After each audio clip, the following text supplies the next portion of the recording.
I hung a boy younger than Bran. Hello Ice and Fire nerds, this is Chris, and this will continue our Game of Thrones Foreshadowing series and finish episode 1 season 3 Lord Snow.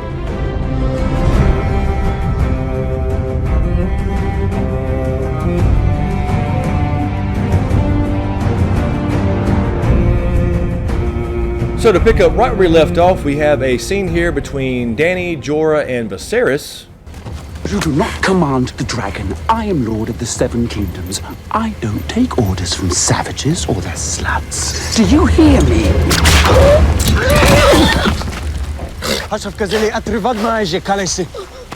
So basically in this scene we see the big shift of power that we started to suspect in earlier episodes. We see Viserys try to command Dany, not to command him, and Jorah kind of switches his allegiance right here to Dany now being the new Khaleesi, because previously when he met them at Dany's wedding, he said he would always want to serve the true king of Westeros and looked over at Viserys, but now with Dany's blood riders here, damn near choking him out with a whip. This really foreshadows that the power is shifting to Dany's side and she is going to be the real dragon here.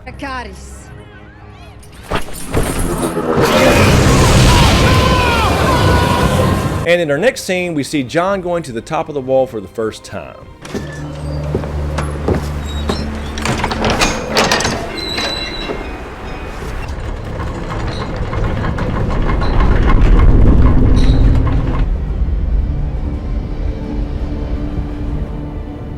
Now, obviously in the context of Castle Black, he's going up to the wall for the first time, and he's kind of intimidated by the size of the wall. He's probably worried about the damn elevator breaking. Damn old piece of shit, and we don't even know how the damn thing works. I mean, in those days, I didn't even see a counterweight, so how the hell do we see them flip a switch? There's no counterweight, so, I mean, how does that fucking thing work? Okay, I digress, but the point being here that Jon is literally rising up, going to the top of the wall, but also he's going to be rising up figuratively.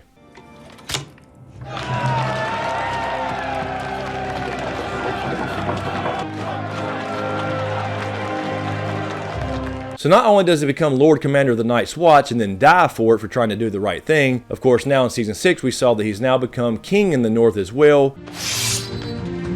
The King in the North! The King in the North!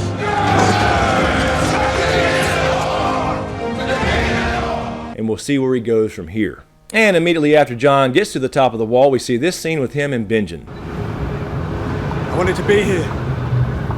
When you saw it for the first time. I'm leaving this morning. You're leaving? There have been disturbing reports. What kind of reports? God, I don't want to believe. So Benjen's talking about here he's first ranger, he's going out beyond the wall. So not only the dialogue here, but also the visuals made us feel uneasy. We were sitting there at the edge of this tall ass wall, almost like you're going to fall over ourselves as viewers. And with this kind of visual and the combination of dialogue about disturbing reports beyond the wall, I think this kind of hinted at this. There's no rider.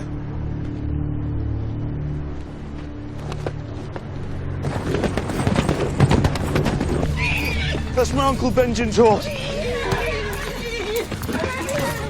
And at the end of this exact scene, we hear Benjen say, We'll speak when I return. Now, of course, we know from Season 6 that he ends up being cold hands and rescuing Bran, but he says here to Jon specifically, we'll speak again when I return. So maybe we'll see this pay off in Season 7, because I do think they'll speak again one way or another. And in our next scene, we see Tyrion and Yoren having a little laugh over some ale. I believe that the only difference between us and the wildlings is that when that wall went up, our ancestors happened to live on the right side of it. You're right. The wildlings are no different from us. A little rougher, maybe. You've never been north of the wall, so don't tell me what's out there. Now this is a cool scene regardless, but the point being that Tyrion says here that the wildlings were simply born on the other side of the wall and that their ancestors were born on the right side of the wall, and I think this kind of parallels this scene here. You were at the fist of the first men. If we abandon them, you know what they become. We can learn to live with the wildlings, or we can add them to the army of the dead. So this kind of shows that Jon and Tyrion are kind of on the same page. I think we'll see that more in Season 7 as well, but it kind of shows you here they're on the same page, and regardless of their houses, as far as the Lannisters and the Starks, they both want to do the right thing for the country and for people in general, and for Tyrion at least, as far as the Lannisters go, that goes against everything we know about Tywin, Jaime, and Cersei as far as being the assholes they are, at least at this point in the story. And then of course in this same scene, Benjen comes in for the last time that we'll see him until Season 6 and disappears, And then Yoren and Tyrion continue their conversation about going to King's Landing together, and Tyrion says this. Let's share the road. I travel a bit on the grubby side, my lord. Not this time. We'll be staying at the finest castles and inns. No one turns away a Lannister. So obviously in the context of this scene, he's talking about him and Yoren staying in the finest castles because he is a little rich-ass Lannister and he's used to sleeping in feather beds. But I think this, in combination with his other dialogue about the wildlings being on the other side of the wall and his family being born on the right side of the wall, it tells us kind of early on he's going to end up on a different path, and I think that ends up telling us this. Who are you? I am the gift. My name is Tyrion Lannister.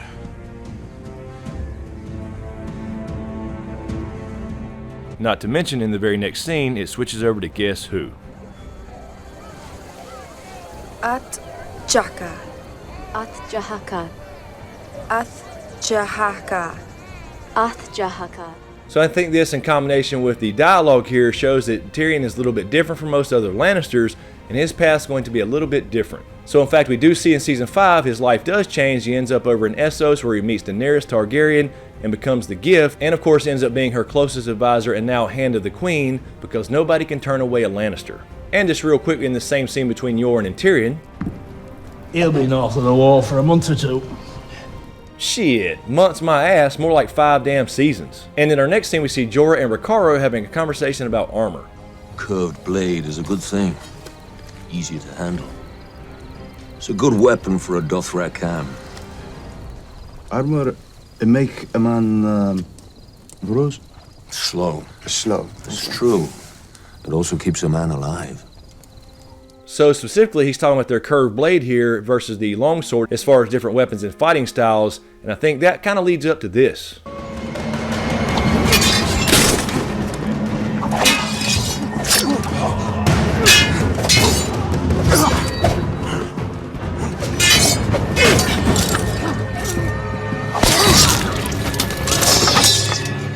And then, of course, during the same scene, we're informed that Dany is pregnant, and we hear Jorah say, The Khaleesi have baby inside her.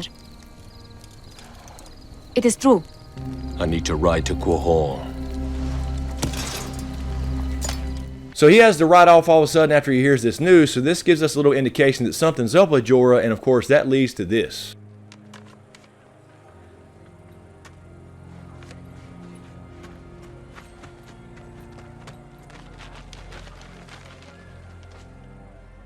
Don't ever presume to touch me again or speak my name. You have until dusk to collect your things and leave this city.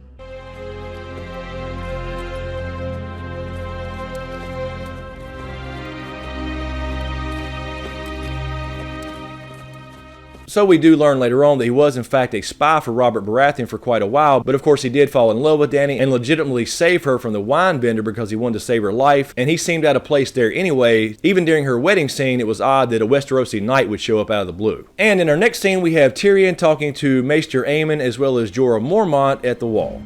Tell her we need help. When winter does come, gods help us all if we're not ready. What's really cool about this scene is they gave us a little hint here of what might be going down in Season 7 or Season 8 for that matter. Now, of course, as viewers, we already know what's going on north of the wall. We know there's something up there. We don't really know what they are yet or what the real threat is, but it seems to be building up even in Season 1. But what's really cool here about this scene is after Maester Aemon says, "Gods help us all," when winter does come, gods help us all if we're not ready.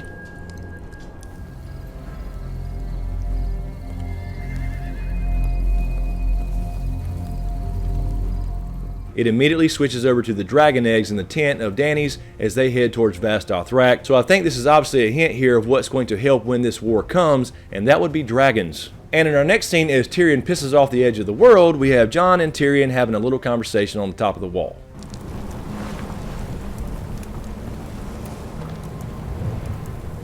If you're going to be a cripple, it's better to be a rich cripple. Take care, Snow. Farewell, my lord.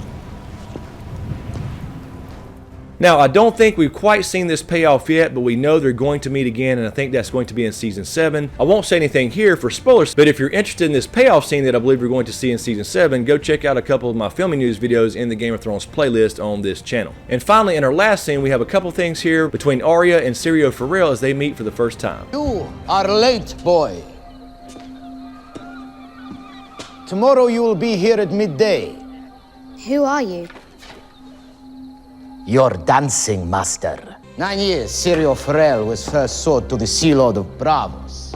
So this is a very cool scene. We see that Ned had hired Syrio Farrell to help Arya train as a swordsman. He mentioned specifically that for 9 years he was the first sword to the Sea Lord of Bravos, and of course that kind of points out where Arya will end up. Where's home? The free city of Bravos. Wait, I have something else.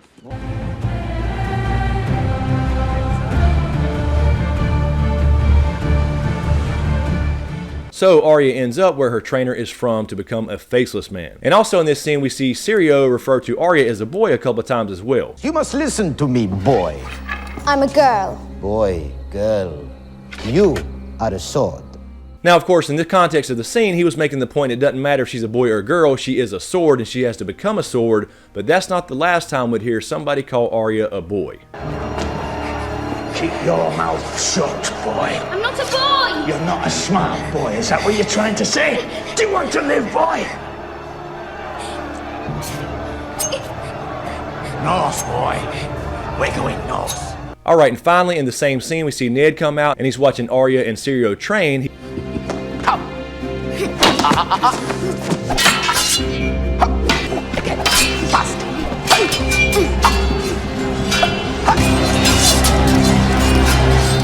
He starts to hear this wood turn to steel. For you show only watchers, we do not get a Tower of Joy flashback through Bran, we get it through Ned's dreams. And this was the show's version of that. He starts to remember when his companions rode against the Kingsguard to find Lyanna at the Tower of Joy. So this was the show's version of Ned's memory of the Tower of Joy. This is what he was thinking about, and this tells us there's something deeper going on here in his past, some secret, something that's bothering him obviously, as he watches Arya and Syrio keep sparring with these wooden swords, and we start to hear steel on steel. We know something's going on with his character, we know there's something we don't know about him at this point, or some secret he's keeping, and of course that ends up being this. And now it begins. No. Now it ends.